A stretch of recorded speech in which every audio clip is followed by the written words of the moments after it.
The morning sun over Wichita had only begun to stain the hangars with a pale golden glow when the newest prototype of Boeing's most ambitious bomber emerged into the open air. Even among the engineers, mechanics, and uniformed officers who had seen aircraft every day of their careers, the sight of the gleaming giant silenced them into awe. The B-29 Superfortress did not merely rest on its landing gear, it stood with the presence of an iron monument, as if aware of its own destiny. Captain Thomas Hale, 32 years old and already marked by the quiet maturity of long hours in the skies, stopped in mid-stride. He had read every line of documentation, reviewed every schematic, and listened to every briefing about pressurized cabins, remote-controlled turrets, and the Wright R3350 engines that promised unprecedented power. But nothing prepared him for the moment of seeing the aircraft whole, its massive wings stretching 40 meters across the concrete like the arms of some mechanical titan. He walked closer, his boots clicking sharply on the ground. The aluminum skin of the fuselage still smelled faintly of the factory, oil, polish, warm metal, yet it carried with it an aura of something far larger, something that was already pushing its shadow forward into the war that raged across the Pacific. Behind him, footsteps approached.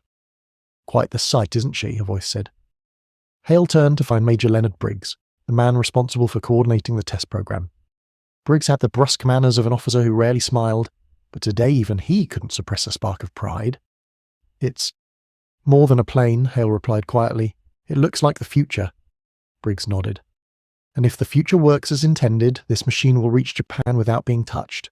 High altitude, long range, enough defensive firepower to make any interceptor think twice." Hale ran his hand along the cold metal surface. The B-29 was unlike anything he'd flown before. A cockpit connected to the aft crew sections by a pressurized tunnel, 4 massive engines promising both speed and endurance, and an array of turrets guided not by gunners leaning out of windows but by sighting stations wired with analog computing units. It was flying science, and they were expected to master it. By 10 a.m., the crew gathered beneath the wing for their first formal briefing. Maps were unrolled, diagrams pinned to portable boards, and a mechanic opened a crate containing the oxygen masks, communication headsets, and emergency equipment. The team consisted of 11 men: pilots, bombardier, navigator, flight engineer, radio operator, and gunners. Their roles were separate, yet the pressurized cabin meant they would fly together as though sealed in a single floating chamber of metal and air. Hale looked at their faces. Some were seasoned airmen, some barely older than cadets. Yet the weight of responsibility hung over them all. This aircraft wasn't simply another addition to the fleet. It represented a grand strategic gamble, an immense investment of money and hope. The United States was counting on the B-29 to reach deep into enemy territory and bring the war toward its end. The first flight was a simple test. Takeoff, climb, systems checks, then return. Simple only on paper. Inside the cockpit, Hale strapped himself into the pilot's seat, feeling the new leather cushions stiff beneath him. The array of dials, levers, and gauges stretched in front of him, like a small city of blinking, waiting instruments. Beside him, co-pilot Richard Yates adjusted his headset. "Ready when you are," Yates said. Hale took a long breath. "Let's bring her to life." One by one, the Wright R3350 engines roared awake, each shaking the entire airframe with a deep rhythmic growl. The power vibrated through this cockpit floor, through Hale's boots, through the very bones of the aircraft. The ground crew cleared the area. The tower radios crackled to life, granting permission for taxi. The B-29 rolled forward. It felt heavy but smooth, almost graceful despite its size. Hale guided it with slow, deliberate movements, and the aircraft responded with surprising sensitivity. As they turned toward the runway, Yates glanced out the side window. "Hard to believe we're the first to try this," he murmured. Hale didn't answer. He was focused on the long stretch of runway ahead, the one place where all engineering triumphs and all human hopes condensed into a single moment. He pushed the throttles forward. The engines thundered. The heavy aircraft shuddered, then began to accelerate. Faster. Faster still. The wheels clattered over the concrete, the airframe rattling, the engines screaming as they poured their power into the wings. Hale felt the lift begin to build, felt the nose grow light. "Come on," he whispered. And then, smoothly, almost gently, the Superfortress left the ground. A collective breath filled the cockpit. The altimeter began its steady climb. The Wichita landscape shrank below them, fields turning into patterns, roads into threads, buildings into dots. Far above, the sunlight glinted off the polished aluminum wings as though blessing the machine. Once at altitude, the crew began running through their checklists. Pressurization held. Turret control systems lined up perfectly, their gyro-stabilized guns swiveling with uncanny precision. The radar flickered, then stabilized into a clear readout. For the first hour, everything worked as intended. But as they approached the second hour of flight, the number 2 engine began to vibrate. At first, just a slight tremble, one that only Hale felt through the controls. Then the readings shifted. The temperature climbed. The pressure dropped. Yates leaned forward. "Tom, check the cylinder head temp." "I see it," Hale said calmly, though his stomach tightened. "Let's cut back power on 2. They tried, but the vibration worsened. The flight engineer spoke over the intercom. "Captain, the R3350 is running rough. Could be overheating. Could be a mixture issue." Hale made the decision quickly. "We're turning back." Even Briggs, monitoring from the ground, would agree. This was a test flight, not a mission. Survival mattered more than pride. Yet as they banked toward Wichita, the vibration became a shaking. The engine coughed, sputtered, then belched a brief burst of smoke. "Tom," Yates said. Hale tightened his grip. "Stay calm. She'll hold." But even he wasn't entirely sure. The B-29's fate, its future role in the war, and the lives it would someday carry, hung in that moment of trembling metal in the wide Kansas sky. The return flight toward Wichita became a test not only of the aircraft but also of the men guiding it. The rattling from Engine 2 grew more aggressive, sending a low tremor across the wing and through the cockpit floor. Captain Hale kept his voice steady, though every instinct inside him measured the vibration with growing concern. "Flight engineer," Hale called. "Status on the oil pressure?" "Dropping slowly," came the response. "If it keeps falling like this, we may lose the engine entirely." Yates shifted nervously in his seat. "Tom, we're still 20 minutes out." "I know," Hale said. He moved the throttles with delicate precision, coaxing power from the other engines without overstressing them. The B-29, wide-winged and heavy, still held altitude. But the problem wasn't only the engine. The new aircraft was filled with experimental systems, pressurization modules, wiring networks, fire controls, and all of them depended on stability. Below them, farmland stretched like a quilt of brown and fading green. The sky remained clear, but inside the cockpit a sense of tightening urgency settled among the crew. The vibration worsened again. "Captain," the flight engineer said sharply, "we've got smoke from the exhaust stack." That was the one announcement Hale had hoped not to hear. "Feather the prop," he ordered. The engineer pulled the control. The propeller of Engine 2 slowly angled itself to reduce drag, then came to a stop. For a moment the aircraft lurched, but the 3 remaining engines caught the weight, and the motion smoothed out again. "Engine 2 is out," Yates confirmed quietly. Hale nodded. "We can still bring her home." They continued in silence for a while. The aircraft flew more sluggishly now, but it held steady. Hale noticed something, though, a kind of heaviness, as if the B-29 herself knew she was being pushed harder than intended on her maiden tests. When the radio operator received a signal from Wichita Tower, the voice on the line sounded calm, almost routine. "Test Aircraft 3, we have you on approach. Do you require emergency assistance?" Hale pressed the transmitter. "Negative on emergency. We've lost an engine, but the aircraft is stable. Request priority landing." "Priority granted. Runway 1 is clear." Hale felt a small sense of relief. But as they descended, another issue surfaced, something entirely different. The pressurization system began fluctuating. The gauge needle twitched. "Not now," Hale murmured. Within seconds, the indicator light flicked on. "Pressurization fault," the navigator called out. Hale made the decision immediately. Everyone switched to oxygen masks. "We're going down to 10,000 feet. The crew complied, strapping on their masks as the B-29 began its slow descent. The aircraft handled awkwardly, one engine out and 3 labouring harder than planned. But the Superfortress remained composed, as if determined to prove she was worth the trust placed in her. By the time they reached the runway, fire trucks were already stationed nearby, just in case. The wheels touched the ground with a heavy thump, bounced once, then settled. Hale applied the brakes, guiding the aircraft until it rolled to a complete stop. Only then did the tension break. Yates exhaled deeply, pulling off his gloves. That was one way to start a test program. Hale leaned back in his seat for a moment, letting his breath settle. "She brought us home," he said softly. That's what matters. The debriefing that afternoon filled an entire hangar office. Charts were marked, notes taken, engine temperatures reviewed. The engineers circled around the R3350 engine as though around a wounded animal, inspecting its scorched cylinders and overheated manifolds. Major Briggs arrived with a stack of reports in his hands. "You did well out there," he told Hale. "The aircraft's issues aren't small, but neither are they unexpected. This is uncharted territory." Hale nodded. "She handled the failure better than most aircraft could. But that engine, those overheating problems will follow us if they are not fixed." Briggs's face tightened. "We need solutions fast. Command wants these machines operational in the Pacific within months, not years." Hale understood the pressure. The war was grinding onward with brutal persistence. The Japanese still held islands across the Pacific, and conventional bombing raids required risky long-distance flights. The B-29 was meant to change that. It was designed to fly higher, farther, and with heavier loads than anything before. Hale left the meeting with mixed emotions, confidence in the aircraft's potential, and worry that the timeline demanded miracles. 3 days later, after engineers installed new cooling baffles and recalibrated the fuel mixture controls, the crew assembled once more for another test flight.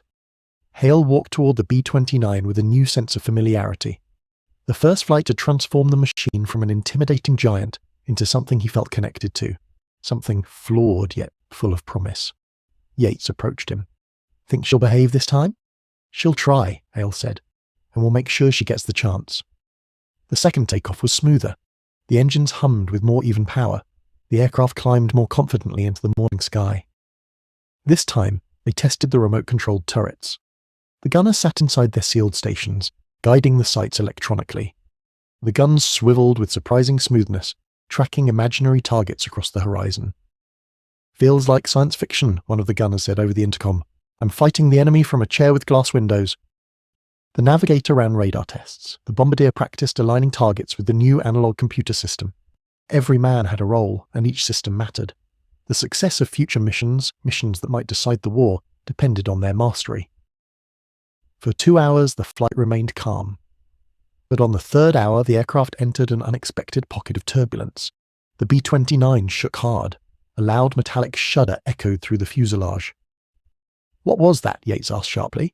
"Checking," the flight engineer replied. Hale scanned the controls. No engine readings had changed. No alarms had triggered. Yet something had definitely struck or shifted. "Captain," the engineer said slowly, "I think we may have lost a panel on the upper fuselage. Getting strange airflow noise." Hale kept his voice calm. "We'll turn back. No risks." They returned smoothly, landing without further incident. But once on the ground, a mechanic climbed a ladder and inspected the top of the aircraft. "Sir," he called down, "a maintenance panel came loose. It nearly tore off." Briggs arrived moments later. His expression reflected both frustration and determination. "These are growing pains," he said. "We'll fix them. But we need more flights. More data. The Pacific Command is pushing harder every day." Hale looked at the B-29 at Yar, the towering machine, the silver wings gleaming under the afternoon sun. He felt it now more than ever. They weren't just testing an airplane. They were forging a weapon that would shape the end of the war. And the next flights would demand even more from them. More skill, more endurance, more courage. The winter winds sweeping across Kansas carried with them a sharp, metallic cold that clung to the aircraft hangars and whispered through the framework of the B-29S lined up on the tarmac. Each day brought the test crews a little closer to the moment they had all been anticipating and dreading, the transition from training to combat deployment. Captain Thomas Hale walked across the frosted ground toward his aircraft. The sun had barely risen, its weak rays stretching across the horizon like thin strands of gold. Ahead of him, the Superfortress stood silent, a massive silver silhouette waiting for its next test. Engineers worked methodically around the landing gear and engine nacelles, their breath forming pale clouds in the air. During the past weeks, the B-29 program had pushed every man, machine, and idea to the limit. Overheating engines, structural failures, wiring issues. Each flaw revealed itself in the skies over Kansas, and each demanded long nights of repair and redesign. But with every test flight, the aircraft grew steadier, more reliable, more ready for the war waiting beyond the Pacific horizon. Major Briggs approached with a clipboard tucked under his arm. "Morning, Hale. You're scheduled for a high-altitude endurance test today, 12 hours, simulated bombing run, radar evaluation and fuel efficiency measurements. Hale nodded. He had expected as much. "How's the engine situation?" "Improved," Briggs replied. "Cooling systems reinforced, fuel flow recalibrated, but we won't know for certain until the sky tells us." "The sky always told the truth." Yates joined them, pulling on his gloves. 12 hours in the air, he muttered. "Feels like we're already halfway to Japan." Hale allowed himself a faint smile. "Better we feel it now than later." Inside the cockpit, the crew settled into their stations. The dawn light filtered through the windows, illuminating the maze of gauges and switches. The engines came alive one by one, their rumble filling the aircraft with familiar vibration. Hale guided the aircraft down the runway. The takeoff felt strong. No rattling, no wobble, no warning signs. Once at altitude, they set the course westward to simulate a long-distance mission. At 25,000 feet, the world looked peaceful, far too peaceful for a world at war. Clouds drifted below like a vast ocean of white, and the sun cast a pale glow on the aluminum wings. For the first hours, everything worked flawlessly. The bombardier tested the analog computer system, calculating imaginary targets. The navigator checked drift angles and corrected their course with precision. In the central fire control station, the gunners practiced tracking hypothetical interceptors using the remote-controlled sights. The airplane felt cohesive, 11 men working as one, sealed inside a floating pressure tube cutting through the upper sky. By hour 4, the crew settled into the rhythm of long-flight operations. They rotated duties, checked instruments, ate quick rations, and monitored the engines with disciplined vigilance. But as the hours passed, fatigue accumulated, not physical exhaustion, but mental. High altitude had a way of making time stretch and thoughts drift. Hale forced himself to remain sharp, scanning each gauge as though it were a living heartbeat. Yates leaned closer. "Tom, you ever think about what it'll be like, once we're actually flying this thing in combat?" Hale hesitated. "Every day. But worrying won't change what we'll have to face." Yates nodded. "It's strange. We've spent months wrestling with this machine, fighting engines, panels, wiring, and yet the real challenge is still waiting out there." "There's a difference between testing a weapon," Hale said quietly, "and using one." For a moment neither spoke. The hum of the engines filled the silence. Hours later, as they neared the midpoint of the simulated mission, the radar operator called out, "Captain, I'm getting interference. Not engine noise, something electrical. Could be wiring on the forward array." Hale frowned. Another problem. "Any signs of overheating?" "Negative. But the signal's unstable, patching through backup." Hale turned to Yates. "We can't return with incomplete data, not after a flight this long. Let's keep the course for now." The turbulence struck unexpectedly. A sudden jolt hit the aircraft, sharp enough to shake every loose object inside the fuselage. The wings flexed. A rattling sound echoed behind the cockpit. "What was that?" Yates shouted. The flight engineer checked the instruments. "All engines reading normal. Could be wind shear." But the sound came again, louder this time, like metal shifting under stress. Hale tightened his grip on the yoke. "Scan the fuselage. Make sure we didn't lose another panel." The engineer moved through the pressurized tunnel to check. Minutes later he returned, breathing heavily. "Captain, right side access panel is loose. Not torn off yet, but close." Hale exhaled slowly. A loose panel at this altitude could rip free and damage the tail or wings. "All right," he said calmly. "We're turning home. Keep speed steady. No sudden maneuvers." The B-29 banked slowly. The crew worked together with practiced precision, each man alert. The aircraft shook again, but held. For the next 2 hours, every mile felt like a test of endurance. Eventually, the Kansas fields appeared beneath them, golden under the setting sun. The landing was smooth, almost gentle, as if the aircraft, weary from the long flight, was grateful to be home. After shutdown, Hale and Briggs stood beneath the wing, examining the loose panel. A line of stressed rivets had begun to pull free from the fuselage. Briggs exhaled sharply. "We'll reinforce it. Add stronger fasteners. The design team will rethink the vibration damping." "Major," Hale said quietly, "we're close. I can feel it. This aircraft, she's almost ready." Briggs looked up at the towering machine. "She'd better be. Command wants the first combat groups assembled within weeks. They're forming a new unit, the 20th Air Force. Strategic bombing of Japan from distant island bases. The B-29 will be the backbone." Hale felt a weight settle on his shoulders. Not of fear, but of responsibility. This machine, flawed yet magnificent, was becoming a symbol of the war's approaching turning point. Briggs placed a hand on his shoulder. "Hale, you'll be leading one of the first crews. Your experience with these test flights makes you invaluable." The words hung in the evening air. Hale looked at the B-29, its silver skin glowing under the fading sunlight. Its engines still warm from the long day's effort. "All right," he said quietly. "We'll be ready." That night, the crew gathered one last time in the empty hangar. The vast space echoed with their footsteps. Tools were silent, engines cooled, papers stacked neatly on desks. "We made it through the tests," Yates said, half proud, half relieved. "Next stop, the real thing."